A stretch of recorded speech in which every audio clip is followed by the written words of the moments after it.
Hey everyone, it's Karen again, and we will be discussing again the endocrine system, and this is disorders of the adrenal glands. So, the adrenal dysfunction includes pathology of the outer portion of the adrenal gland, the cortex, which synthesizes and secretes the hormones known as corticosteroids. These are mineral corticoids, glucocorticoids, and gonadotropins. The gonadotropins are also known as sex hormones and oftentimes is referred to as androgens. Adrenal insufficiency, and we're going to be looking at Addison's disease here shortly, is classified as either primary or secondary. All right, so let's take a look at adrenal insufficiency. Part of that is in primary, it's also known as Addison's disease. Again, like I said earlier, it can be classified as either primary or secondary. In primary, adrenal insufficiency, also known as Addison's disease, results from a destruction of the adrenal cortex by diseases such as tuberculosis. It also can happen as a result of an autoimmune disorder where the antibodies by the patient's immune system destroy the adrenal tissue.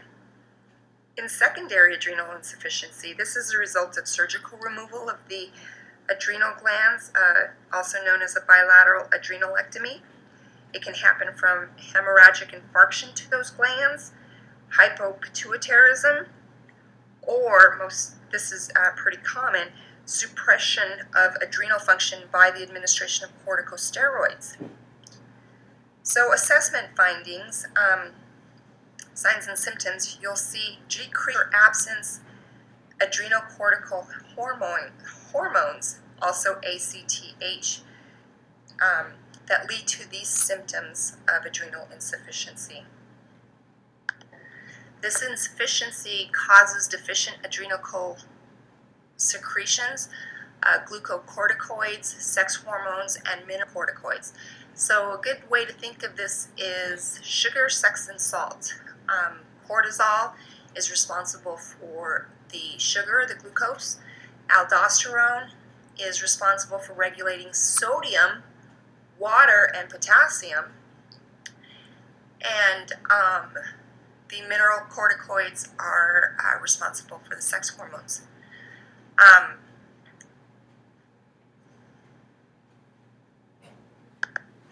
Typically, a dose of ACTH or adrenocortical hormone, also known as cortisone, is administered intramuscularly as a screening test for adrenal function. In primary adrenal insufficiency, an absence or a low cortisol response indicates adrenal insufficiency. In the secondary, however, the decrease in serum cortisol levels is less significant. Medical management for these patients will be daily replacement therapy for the remainder of their lives.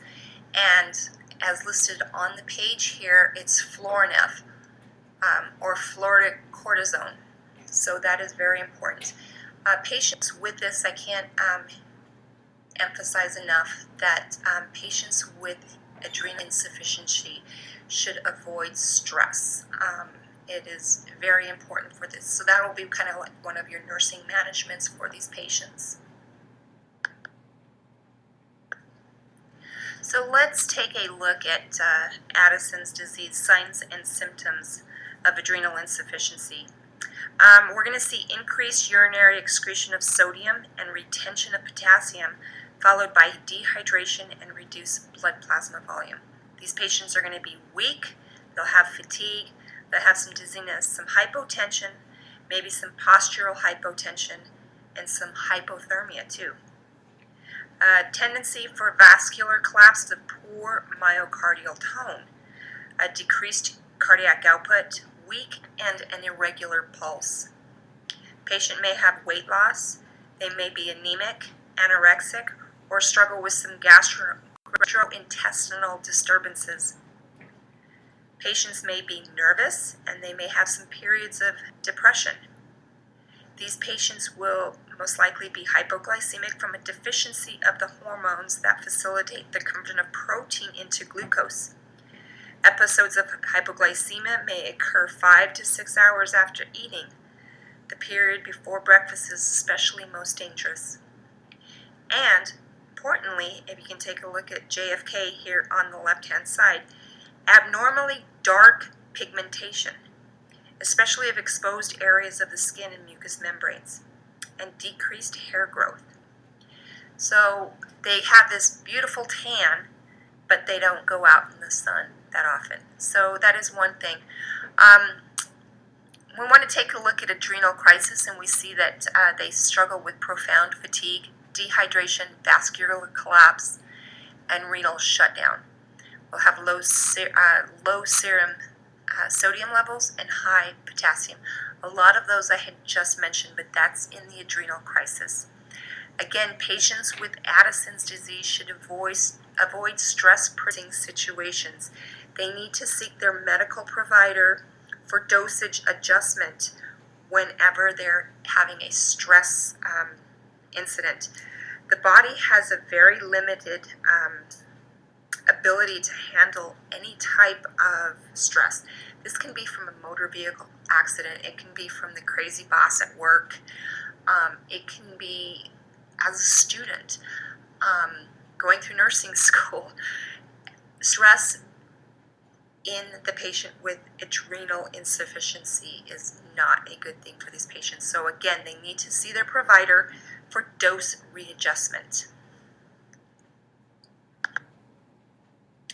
All right, so let's take a look at Cushing's syndrome. This is the opposite of adrenal insufficiency.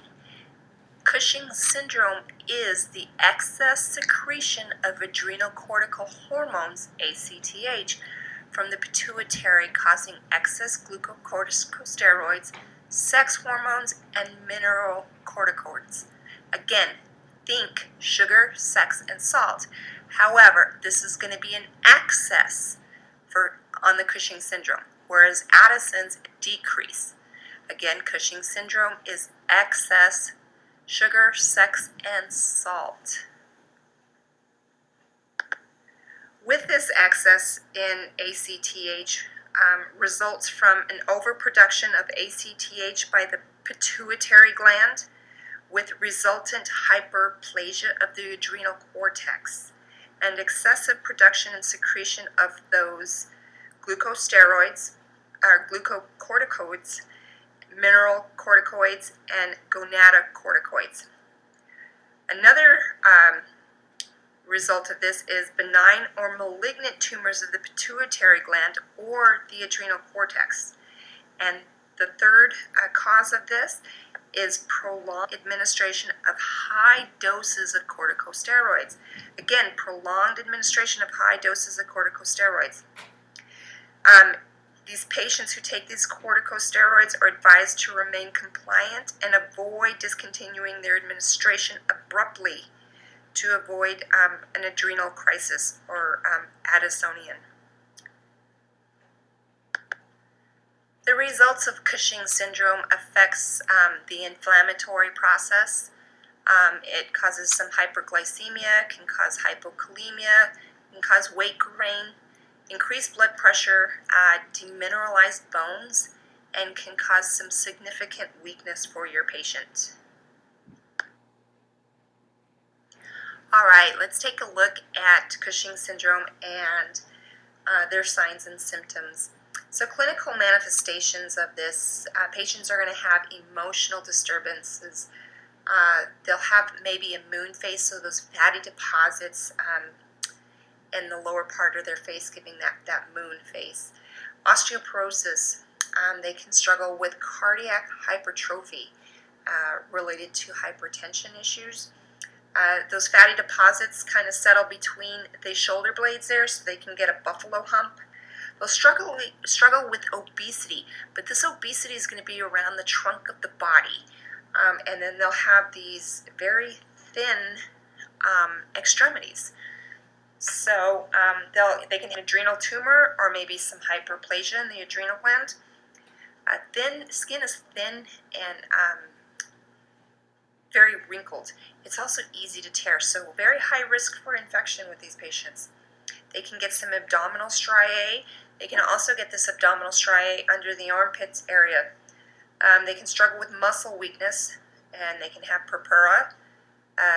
Again, thin extremities, and this is all four extremities, and again, they're going to be obese in the trunk, and they'll have this big face, but they're going to be very thin in the extremities. And they can suffer from skin ulcers, and wound healing is very hard on these patients. They struggle. It's hard to identify infection on these patients, but then it's also hard for them to clear infection too.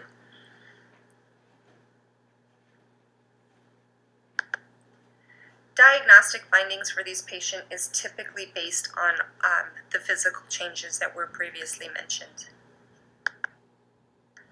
Nursing care for the patient with Cushing's syndrome. We're going to monitor these patients for fluid deficits and replace necessary fluid. We're going to take a look at their chemistries and check their sodium levels.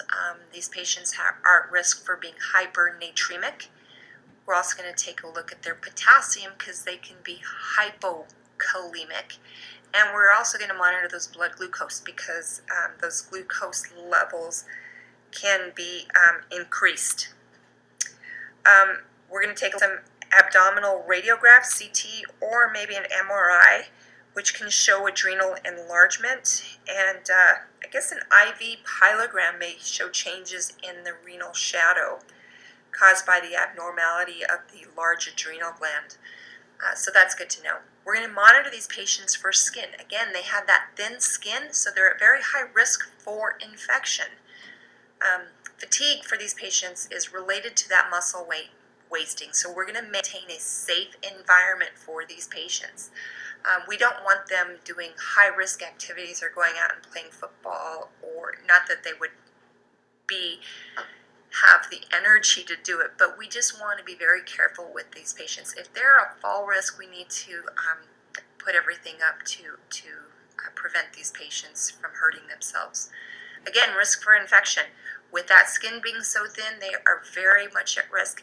And again, infection is also hard to identify in these patients, so caution. Best thing you can do is wash those hands.